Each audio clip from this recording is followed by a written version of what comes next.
Pemirsa, tidak berhenti di KPI, polemik tayangan azan sebagai tanda panggilan sholat bagi umat muslim yang menampilkan sosok baca pres Ganjar masih menuai pro kontra. Perludem menilai apa yang dilakukan lembaga penyiaran swasta ini telah jelas-jelas melanggar aturan penyiaran frekuensi publik. Komisi Penyiaran Indonesia atau KPI memutuskan tayangan azan di salah satu jaringan TV swasta yang menampilkan bakal capres Ganjar Pranowo tidak melanggar ketentuan pedoman perilaku penyiaran dan standar program siaran atau P3SPS. Meski begitu, KPI mengimbau kepada seluruh lembaga penyiaran untuk tetap mengedepankan prinsip adil, tidak memihak, dan proporsional dalam menyiarkan program siaran demi menjaga penyelenggaraan pemilu 2024 yang demokratis. Sebelumnya, sosok Ganjar Pranowo muncul dalam tayangan azan yang disiarkan salah satu televisi swasta. Menteri Komunikasi dan Informatika Budi Aris Setiadi menilai tayangan azan yang menampilkan Ganjar sebagai hal yang positif karena membawa kedamaian serta kesejukan bagi masyarakat. Menurut Koordinator Bidang Pengawasan Isi Siaran KPI Pusat Tulus Santoso, setelah dilakukan klarifikasi serta berdasarkan hasil rapat pleno, KPI menilai bahwa siaran azan maghrib yang menampilkan salah satu figur publik tidak melanggar aturan pedoman perilaku penyiaran dan standar program siaran atau P3SPS. Dasarnya adalah regulasinya, Mas, P3SPS-nya.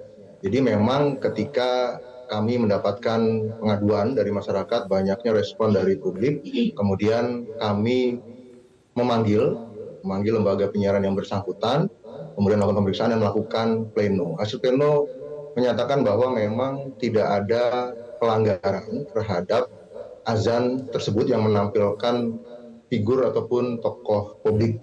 Seperti itu, Mas.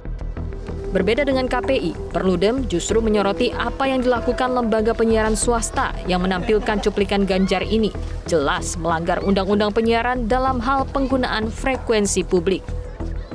Cawapres resmi KPU belum masuk masa kampanye, yang harus kita ingat dan sampaikan terus-menerus ke banyak pihak, ada yang namanya pemisahan ranah privat dan ranah publik.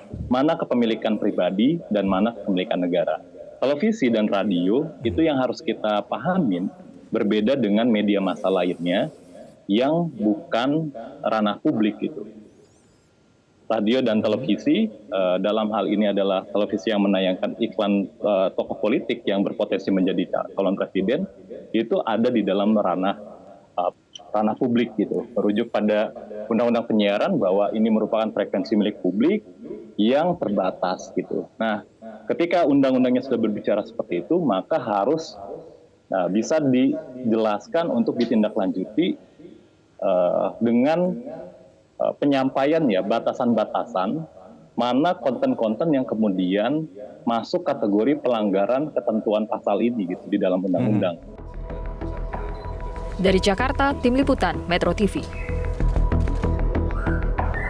Jelajahi cara baru mendapatkan informasi. Download Metro TV Extend sekarang.